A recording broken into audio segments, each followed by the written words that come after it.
Secret Lab's vinyl rubber trim dressing claims to deliver a deep shine and lasting protection for your vehicle's trim.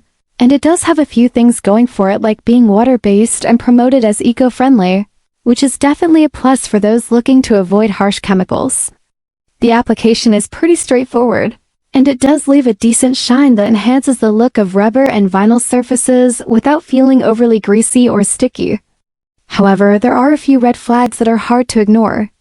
There's barely any detailed information about the manufacturer on their official website, and a quick search shows there are no customer reviews on Trustpilot, which is odd for a product trying to gain traction in such a competitive market. Even more concerning are multiple complaints about missing orders and the lack of customer support when buyers try to follow up. While the product itself isn't terrible and does offer some visible results, the overall buying experience raises questions about reliability and trust. So if you're thinking about trying it, just be cautious and consider the risks, especially if you're someone who values solid customer service and transparent brand information.